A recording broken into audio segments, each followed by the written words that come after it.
What's going on, everyone? It's Liam Crowley from both Wrestling Inc. and TheDirect.com, and you're listening to the 3 Count Podcast. Weighing in at an unbelievable weight that you might hate, but you can't even Dang, high pass, we find that drag ball at. Welcome everybody to Now another great edition of the 3 Count Podcast presents Now Entering. I'm your host, Clifford Red Dog Mill. That's right, the man that leads you up this mountain called wrestling. You could call me your Sherpa. You should call me your Sherpa.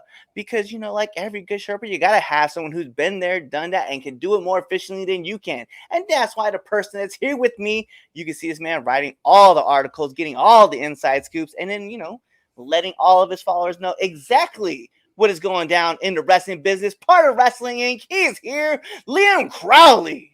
Clifford, thank you so much for the warm introduction. I feel like I got to match your energy. You're bringing the charisma up to an 11 right now, and I'm at about an 8. It's been a long day. We've been doing a lot of busy work, but man, the vibes are great. I'm stoked to be here. Bro, I'm so excited because I saw you live on TikTok and I was watching you, rap about the wrestling world, and I was like, yo, this is someone that I definitely need to get in contact with. So I shot my shot, man. You answered my question. I was like, bet, let's get him. And so I was like, I'm going to reach out and get this dude on the show. And so, yeah, I started watching all the content, reading all the articles and stuff. And I was like, dude, yeah, this is definitely going to be hyped. Because I wanted to know, what got you into the sport? And then what keeps you driving the sport? Yeah, so it's actually a funny story. The first time I came across pro wrestling was in fall 2011. I was a big baseball fan at the time, still am, but my fandom has kind of dwindled a little bit. And I was looking for the World Series and I couldn't find the channel, and I stumbled across the USA Network. Monday Night Raw a promo segment was going down with Triple H, Sheamus, CM Punk, and John Cena, and I was just glued. I was like, I don't know what it was, but it was just the idea of sports meets fictional entertainment, and it's live every single week for 2 to 3 hours. Got me just so immersed. From there, I expanded my fandom to also watching SmackDown, and then my friends enlightened me on the idea that wrestling exists outside of WWE. That's when I started watching TNA in the early 2010s. Became a big fan of AJ Styles, Christopher Daniels, Samoa Joe, etc. Then I found the British indie scene, which was really cool in the mid 2010s. Same thing with New Japan, Ring of Honor. And here we are. I've been watching, obviously AEW is my kind of prerogative because they're a company I've been able to follow since they were born, essentially. But yeah, we're coming up now on 10 plus years of watching wrestling, which I know sounds small for some older fans and whatnot, but it's at the point now where I've been following the sport for over half my life. And I've been there through the ups and the downs. And right now I'm pretty confident in saying we're experiencing a really golden age of pro wrestling, and it's really, really cool to not just be a fan, but to also cover it as well. It makes me just so passionate all the time.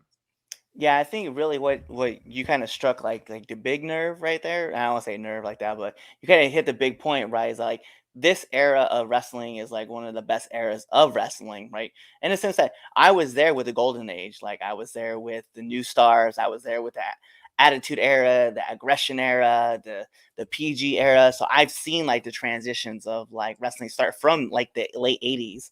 And so for me, it's I get to watch everybody grow and grow. And then we got to Monday Night Wars, and then you go into further into the history. But this era of wrestling, man, everybody's so talented in all facets of wrestling. Whether it's you want to find people who are good at character work, you're gonna find guys like that. You're gonna want to find people who are good at just great in ring storytelling. You have guys for that. You want to see a dude who just chops the shit out of your chest, although they'll change his name. He's an amazing person. You just see it all the time though, and I love the different aspects of you have WWE as far as the being sports entertainment. You have Impact, or you have AEW, and you have the great indie scene too. You can watch deathmatch wrestling with GCW, or you can watch. There's such a variety out there, and I know Danhausen talked about it too. That there's even a promotion in Cleveland where they wrestle as 1920s characters, and I was like, the fact that there's something out there for everybody, legitimately, there's no reason not to like wrestling. Mm-hmm. There's nothing like it. You also mentioned, guys dressing up like 1920s characters. The NWA is literally resurrecting the 1970s style of pro wrestling on a weekly basis and for free on YouTube, essentially. Sure, you'd have to pay for the pay-per-views, but wrestling is so unbelievably accessible right now for any type of flavor that you like. And that's why I always encourage people who are not fans or who used to be fans to give it a chance once again, because it's unlike any other aspect of entertainment. In pro sports too, you're only going to get one league that you're really going to pay attention to. Like the NFL, there's been the XFL, there was the Alliance of American Football a couple years ago, but those fizzle out. You only really pay attention to one. With pro wrestling, you could follow 10 different promotions, and within those different promotions, there's dozens of storylines being fleshed out on a weekly basis.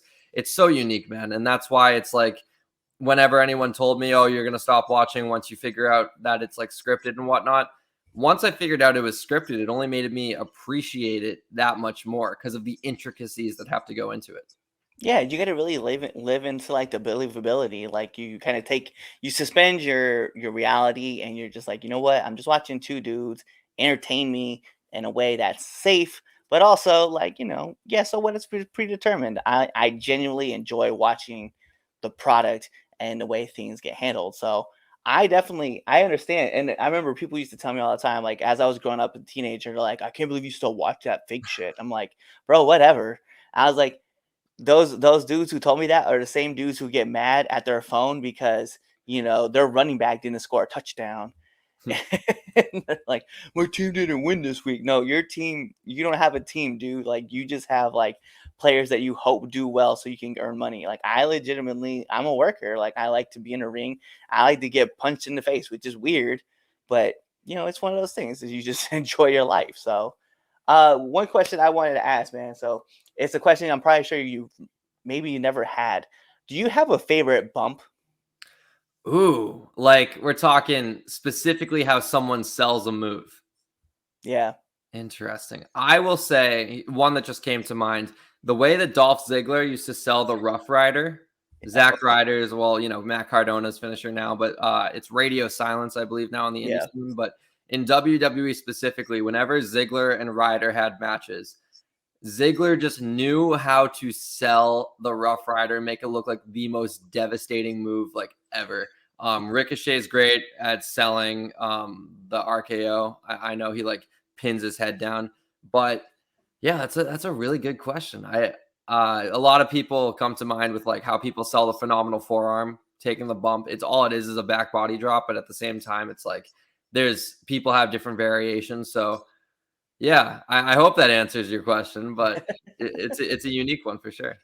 I would tell you, man, like one of my favorite people who was like really good at selling, and I know she gets a lot of shit for it. With Ronda, man, the way that Ronda Rousey was able to like just wreck her body in ways that she was falling and laying was like one of my favorite things to see, because one, she was young in wrestling, in wrestling aspect, but two, like the fact that she was just folding the way she was folding, I was like, dang, because she was very much a Dolph Ziggler type. So I was definitely on board with that. I like that. I like that call out too. I know one of my favorite sellers is always going to be like Dwayne Johnson, like The Rock.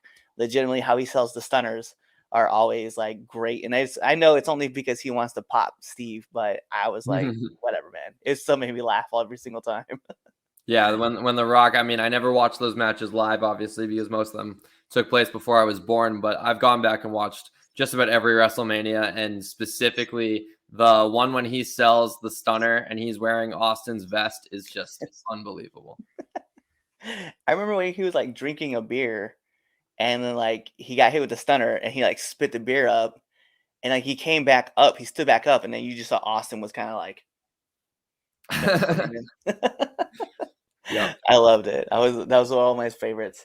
All right. Well, then aside from that, man, I'm just very curious. Like what's it? And this is a kind of a loaded question because you could ask like, what's your favorite match? But I'm curious. In 2021, what was your favorite match?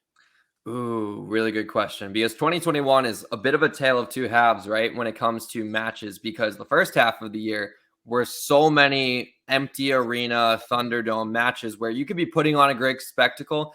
But I'm sorry, I'll be straight up. There were no matches in the empty arena era that just warranted being in a top 10 for me personally. I know Roman and Daniel Bryan absolutely crushed on SmackDown that one time. I know Cesaro and Roman put on a classic at a pay-per-view earlier in the year, but when there's not that natural crowd noise, it's so hard to get me invested, which is why I appreciate that when AEW was running empty arena shows, they still had the roster around ringside and they had limited fans sporadically put into the crowd.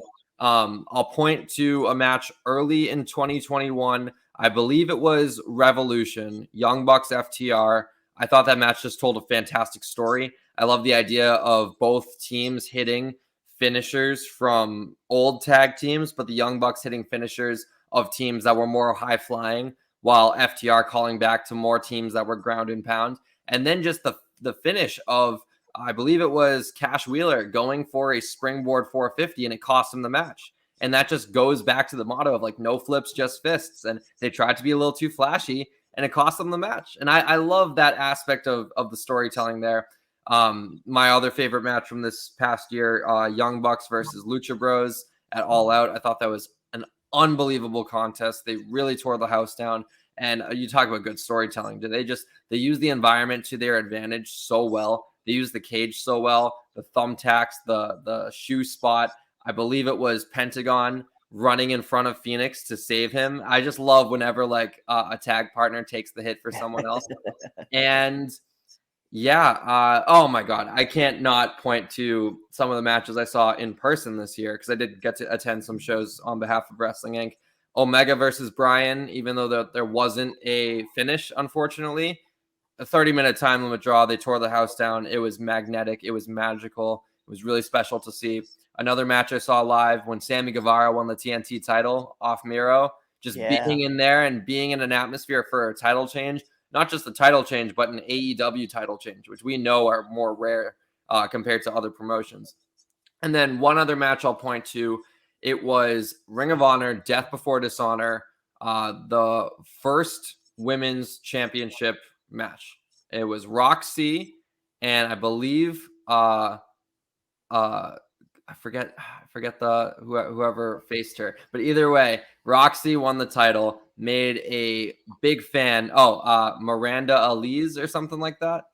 Yeah, Miranda Alize. Yeah. Lucha Baddie. Lucha Baddie, exactly. She and Roxy put on I wouldn't say a classic per se, but a match that made me a fan of both competitors, which at the end of the day, that's what wrestling should be. If I watch one of your matches and it makes me want to follow your career, you won in my book. And I've had my eye on Roxy ever since that match. And now hearing that, she might go to WWE because they have a lot of interest in her, the fact that she's only 20 years old, she has an incredibly bright future. And it was really special to get to see what up to this point is her crowning achievement. Yeah, Roxy, watching her match with Deonna Purrazzo, she just looked like she belonged in a ring during Impact's last pay-per-view. Hard to kill. So it was definitely cool to see that she was able to like just stand toe to toe with somebody, and then just like Indiana was like well accomplished. I mean, like she's very well known, and just this not hard to kill. She was on just a Impact show, but just being on the show, she just looked like she belonged. So I was definitely excited seeing her perform. I think one of the matches that I like to talk about too would be Ilya Dragunov versus Walter. Nice at the takeover. That was such a heart. I'm gonna be honest. I'm a sucker for hard-hitting events, man, and that was like such a great thing to watch.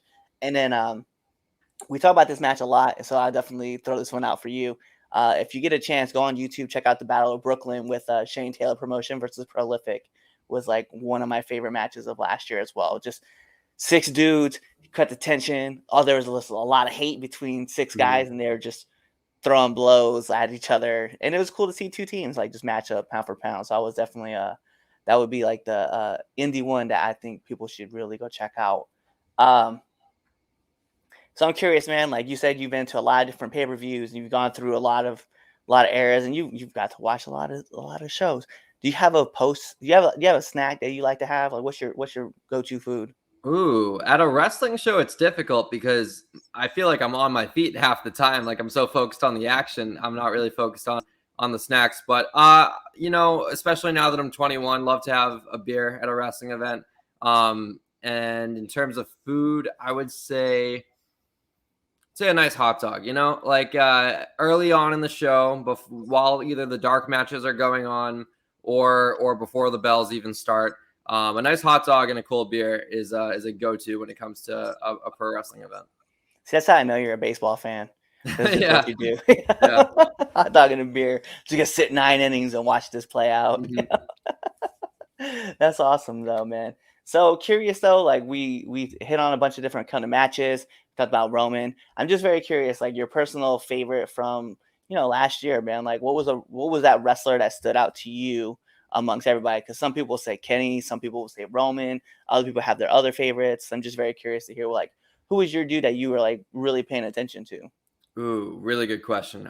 There's so many that I've had my eye on for a while. My favorite wrestler of all time still is AJ Styles, even though he's at the point in his career now where he's still doing great stuff. But like the moments that got me like so invested in his character, I feel like are past. We'll see. He might get another world title run in the coming years or whatnot.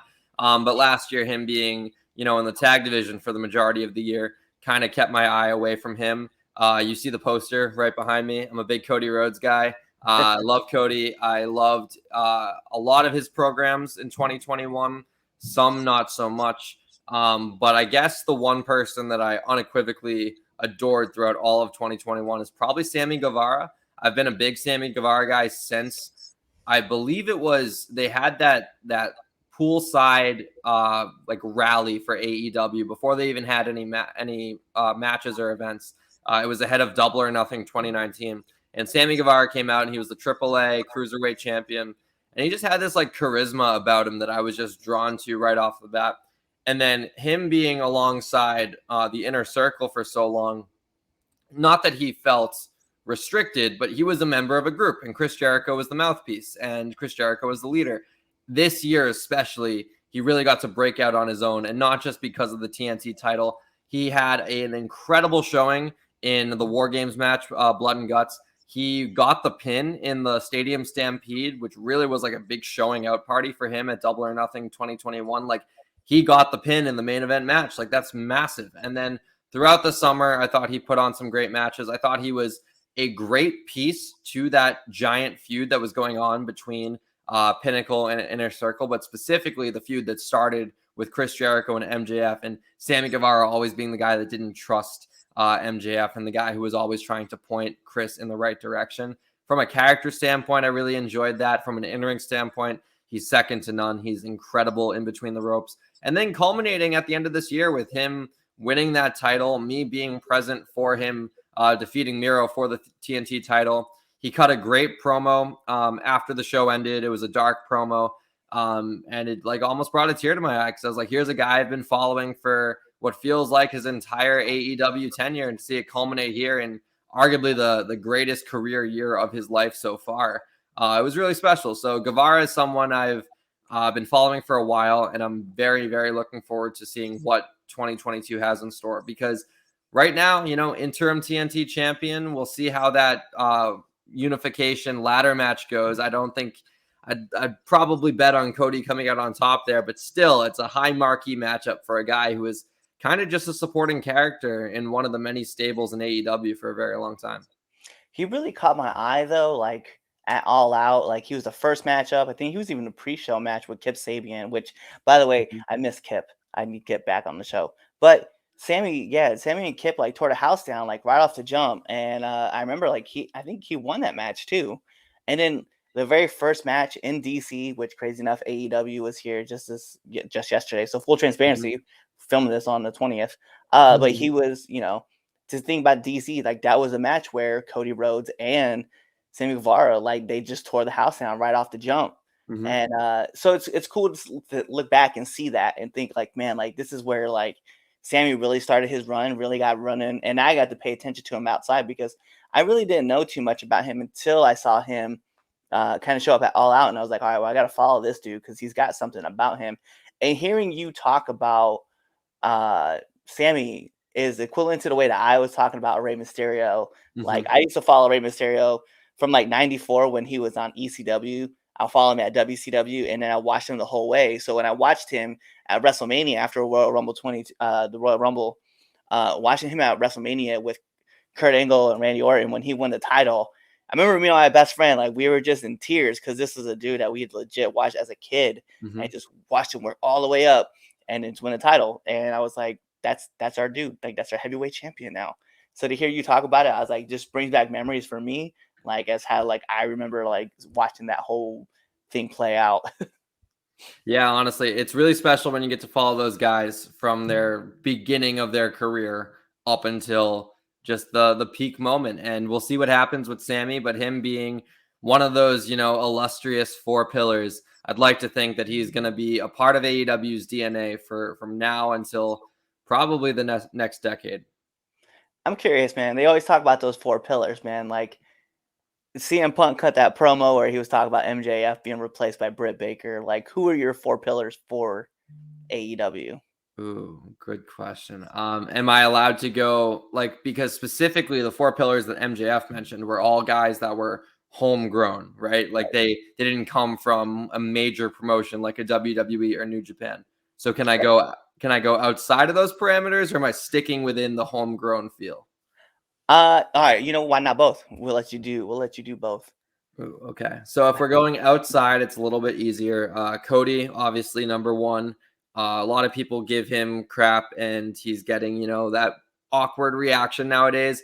But I'll just always look to Cody beyond the on-screen character, him as the businessman, him as the one who had the gall to say we're gonna do all in 2018. Like that, sure, the Young Bucks and Kenny helped out, but that was Cody betting on himself and having his friends supporting him. But if Cody doesn't have the mind that he has, I don't know if we ever get AEW. It was a perfect culmination of all the moving pieces of Tony Khan's wrestling fandom, plus the Khan family money, plus Cody Rhodes having this passion to do something new, plus the Young Bucks, plus Kenny.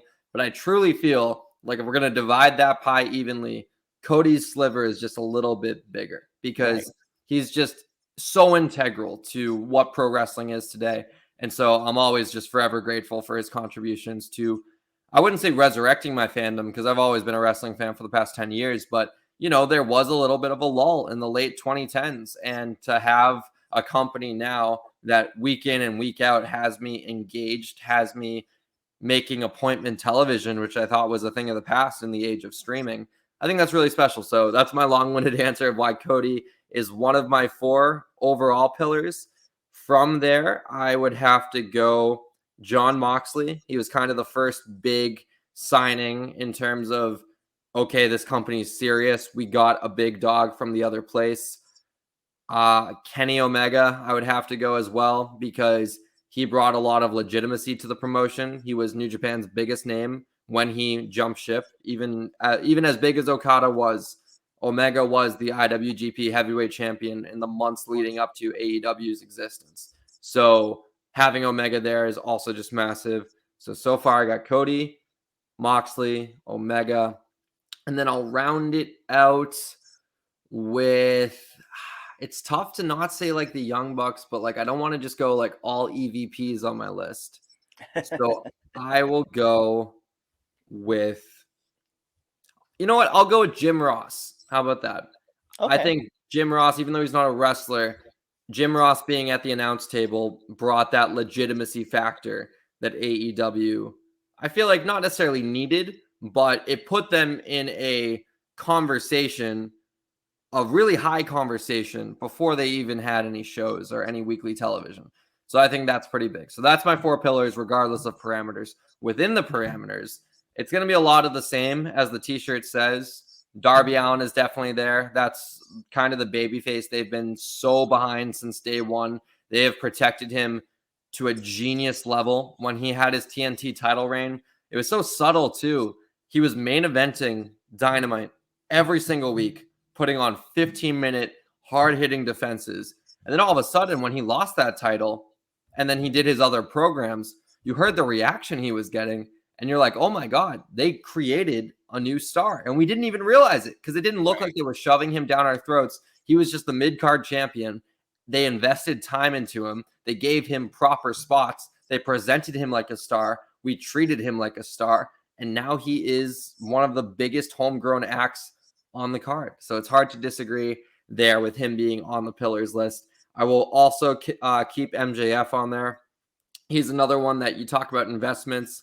They have given him everything he needs to succeed, and every single time he's knocked it out of the park. There's a reason why he is kind of CM Punk's first pay-per-view feud that's not out of nostalgia, in the sense that I don't know if that's even a fair reasoning, but Darby Allin wasn't really a feud. It was the first match. Right. Eddie Kingston was 2 weeks of build leading into Full Gear. This match he'll eventually have with MJF will have been building for like 2 months, and they're putting a lot of trust in MJF to build that feud properly. And it's one of the hottest storylines going in AEW right now for a good reason, and MJF is a massive part of that. So Darby and MJF, I'll keep as my two. I'll toss Britt Baker in there. I know you mentioned too about how CM Punk was teasing that, DMD, as you mentioned, deserves to be in that company. And I very much think she does. She's one of the most organic talents in AEW, in the sense that when she first came in, she was the biggest women's name signed to AEW in their very small women's roster when they were first assembling an all elite roster. And the fact that they didn't make her the first women's champion, I always thought was so odd, until she eventually won it. And then I realized it's not about, who's first. It's more about the chase, and having her have some popularity when she first started. But they were like, no, we want to maximize that, letting it grow naturally over the course of 2 years, building up her entire persona with the massive feud against Thunder Rosa, culminating in eventually her beating Hikaru Shida for the title. Now her still reigning as women's champion, her getting some of the biggest reactions every single night. She just tagged with Adam Cole, who's one of the most over wrestlers on the planet, and her reaction just about matched his pop when All About the Boom dropped. And that is unbelievable, and you can't fake that. So Britt Baker will be my third. And then rounding out my four for a fourth pillar, I will go. We're talking homegrown talent. It's hard not to say Sammy because he's won a title. It's hard not to say Jungle Boy because they've invested a lot into him. But I do want to be different. I don't want to just have the same four. I'm also stalling for time right now as I think a little bit more. I will go with, I think I have to go with Sammy. They have invested a lot of time into him. And the other people I would put on there, like the Lucha Brothers, they don't really count because they were pretty established coming in. Right. They're also a pairing, which is different. I think I would have to probably go with Sammy to round out that four, for all of the reasoning I mentioned as to why he was one of my favorite wrestlers in 2021. It's funny because you brought up Britt Baker, and I remember watching Britt when she first got in, and she's really struggling to get her footing because they're trying to push her as this baby face, and they're like, hey, she's really good, and she was talking about how she's a dentist, and she kept pushing it, right? And she was just like, cheer me, and when she was on the cruise and she flipped the script, and that's where she really started to turn heel. I really started. I was like, okay, there might be something here. I'm not really quite sure. But it was the first show that I saw her in with no crowds. They were filming it in Georgia at the Nightmare Factory. And she had that match with Sheeta where she got her nose broken. Yep. And she's sitting. It was right before they went to commercial break. She's just sitting there with Sheeta. And Sheeta's out, but she's playing with her head. But she's having a conversation with her as she's out. And she's just bleeding. I was like, yeah, I kind of dig Britt Baker right now for this. And I feel that's where the ball really kind of started rolling with her. And then she started putting on banger after banger after banger. And then, she had the great matches with Thunder Rosa as well as the Lights Out match. And then from there, you just kept seeing her keep steamrolling. So, yeah, I agree. I agree with your four pillars. That's definitely on point. And even, Sammy Guevara, as much as he's putting it down, I mean, you could substitute Jungle Boy and you still wouldn't be wrong. You would still be in the right place. So, yeah, I mean, I like those pillars, that pillar. And then even your base of your first four, Cody is definitely on point with what he's doing. He knows that he's I feel he's trying to play that delusional baby face where the crowd is kind of booing him and he's yeah, they love me.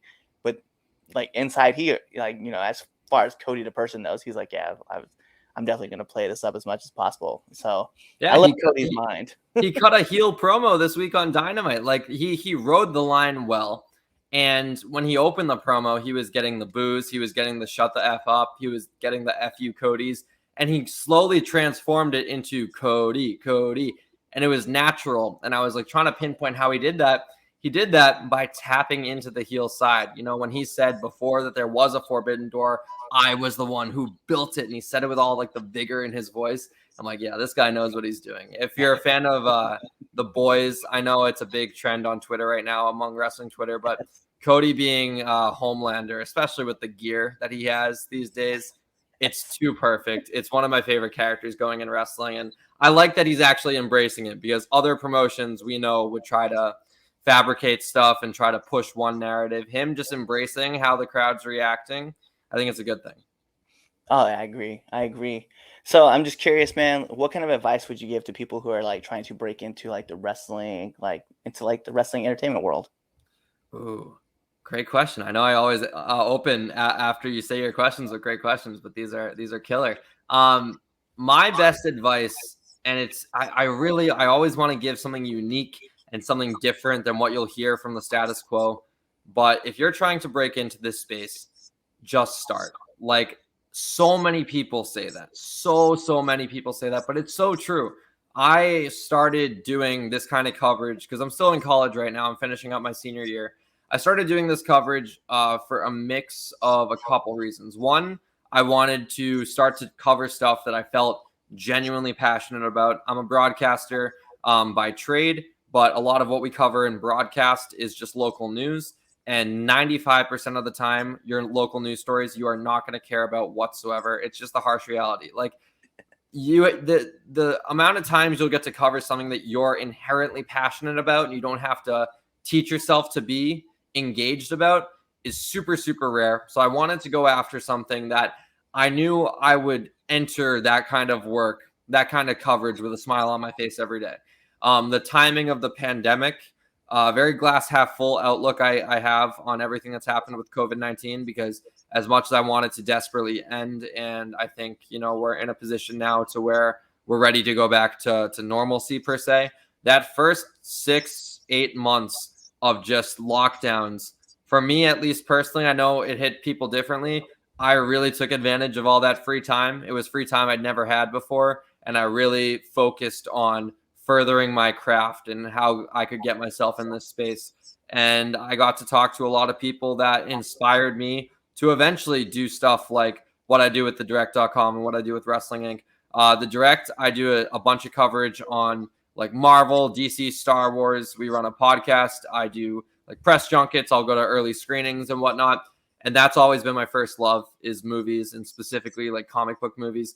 But I was enjoying that so much that I wanted to maximize just my passionate work stuff with everything that I cared about. And that's what inspired me to reach out to a couple different outlets. Wrestling Inc. was the one who answered my emails. They gave me a chance, and I've been with them now for a year and a half, writing articles just about every day, TikToks on the daily, which has been a lot of fun. Occasionally hosting the podcast on YouTube. I've done one interview I did one with Mojo Rawley back in September. One-off interview, hoping to do more in 2022. That's one of my year goals. But I know that sounds like I've done a lot, but honestly, it was all gradual. My plate started out very empty, and I added one thing. It tasted good, so I added something else. And that tasted good, and I added something else. And I never felt overwhelmed by how much I was doing, because I added stuff in at such a strategic moment. So yeah, my best advice to people who are looking to start is just to start. Whether it doesn't have to be for a giant website, a YouTube channel, what have you. If you start your own blog, your own YouTube channel, your own podcast, you will be so shocked how quickly you can grow if you just stay dedicated. Because that's the biggest thing too. Stay dedicated. Put out stuff. Find a schedule and put stuff out on that schedule. If you can do one YouTube video a month, do one YouTube video a month, but you better post every single month. If you're doing a podcast on a week, every single week. If you're doing an article a day, an article a day. You got to keep the gears moving, because if you don't keep the gears moving, you're going to get rusty, you're going to get complacent, and then you might find yourself losing that passion. If you stay active, if you stay in practice, you're only going to get better, and then the big people will start to notice you, and that's only good things. So yeah, just start. And once you do start, stay consistent. Yeah, I was gonna. It's funny because like this podcast itself, right? It started because I was on another podcast, right, called Frankenculture Presents Frankensteiner, which was really cool. And I brought my buddy on, and I was like, "Hey, let's have a discussion. Let's just bring you on as a guest." And he got bit by the podcast bug, and then he came to Mhm. me one day, and he was like, "I want to do a debate show." And I was like around the horn. He's like, "Well, like skipping." I was like, "Yeah, yeah." So that's what we want to do. And so he was like, "Yeah, well, let's do it." So we tested it. We thought we hit it off because we were like, if it doesn't work out, it doesn't work out. It's cool. But we hit it off. We brought on like two other friends, and then we had the four of us, and we just all started arguing about wrestling. Which I was like, I don't know how many people would want to listen to this, but I was like, I'm entertained by it. And so the pandemic hit, and then we had the opportunity to start bringing on wrestlers and like interviewing them and ask them questions on like how they're staying in shape, what they're doing to work in the ring, or what they're doing to keep their mind sharp. And pretty soon, like every episode after episode after episode, and you see yourself like I go out and grab everybody and just ask as many people as I can to come on the show. So it's always fun. And you're right, if it's something that you're passionate about, and I just want to put this out there for everybody else too, if it's something you're passionate about, just go get it, because chances are, if you're passionate about it, it's something Chris Van Vliet said. If you're passionate about it, someone else is going to listen to it too, and they're going to become passionate about it too. So just chase your goals and chase your dreams. Uh those are like all my big heavy hitting questions, but as you said, you have seen this show, so you know what that means, that we have to get into the second best segment of the 3 Count podcast. Ask yourself, what's the first? It's the Red Dogs Power Rankings that you can find on our debate show. But Mr. Liam, this is the 3 Count podcast 10 count questions. And this is how it works. I'm going to fire off 10 questions at you rapid fast, and whatever's your answer, that's your answer. Oh boy. All right. I'm locked in. I'm excited. This I got to get my mind focused up here. So we're going to put on an imaginary timer for added pressure. Bing! And here we go. SmackDown or Raw? SmackDown. Favorite movie? The Departed. That's a great choice. I love that movie. Sonic or Mario? Mario. Favorite color? Blue. PlayStation or Xbox? PlayStation all day. Favorite venue? Ooh. Fenway Park. Oh, yes. Let's go. Singles matches or tag matches? Ooh, tag matches. Favorite podcast? Great question. Son of a Boy Dad. It's a new one. Okay, bet. And then nominate one person that you want to see on this show. Ooh, John Alba. Let's go. Yeah. And then last but not least, my favorite question to ask every single person that comes on this podcast. Favorite curse word? Ooh. I know these supposed to be rapid fire, but I want to like pinpoint it. Motherfucker. That's a good one. That's always. Listen, I don't care what you add to it, but a good F-bomb or even just throwing a motherfucker in there is always welcomed. Yeah. But those are all my questions. So the last thing I just need from you, Liam, is to let our listeners and our viewers know where they can find you. Well, thank you so much, Clifford, for having me on. This was an absolute blast. 3 Count Pod. I wanted to shout you guys out. Make sure you're listening to this show, because this was a blast, and I love how you structure everything going on here. But you can find me on socials at Liam T. Crowley. It's spelled right there on the screen as well, if you need to type it in from there. But yeah, I do a lot of coverage with Wrestling Inc. If you follow at Wrestling Inc. on TikTok, daily TikToks, just about the news, sometimes show previews. Occasionally we'll have some fun on there and hop on live and answer some questions, which is always a great time. And yeah, I also have a weekly podcast on any podcast feeds where you download your shows, Apple, Spotify, Google, what have you, called The Direct Podcast, just a podcast under the other website I work for, thedirect.com. We talk superhero movies every single week. We review currently Boba Fett and Peacemaker, and then we have fun. We bring on some guests. It's a very segmented show. So if you're into the world of entertainment and Marvel and Star Wars and DC, I think you'll have a good time. But Clifford, again, thank you so much for having me on. This was a blast. Bet. So you guys heard what he said. He gave you his socials. He gave you everywhere you can check out. You can check out the Direct. You can watch him writing on Wrestling Inc. But you know what that means? we got to take it home because this is the 3 Count Podcast presents Now Entering the Ring. And like I said, I'm your host, Clifford Red Dog Mill. That's right, the man that leads you up this mountain called wrestling. But like every good Sherpa, you're going to have someone who's been there, done that, and can do it more efficiently than you can. And that's why it's never about me, but about who's entering the ring. And you see him right next to me, the man, the myth, the legend himself, Liam Crowley. So you guys know what to do. Tune into the next episode and be there, or you just wait for this episode to end. You wait for that outro, and then you choose another episode to listen to. Peace. What's going on, 3 Count Nation? I'm Clifford Red Dog Miller with the catchphrase. But what I really want to do right now, go to twitter.com, right? Go over there, find us at the 3count_pod, give us a follow, give us a like, give us a comment. We want to talk to you guys. Go to IG at the 3 Count Pod. Give us a like, give us a follow, leave us a comment. We want to interact with you. Go to youtube.com, give a subscribe, turn the bell on, turn the notifications, leave a comment. We want to talk to you.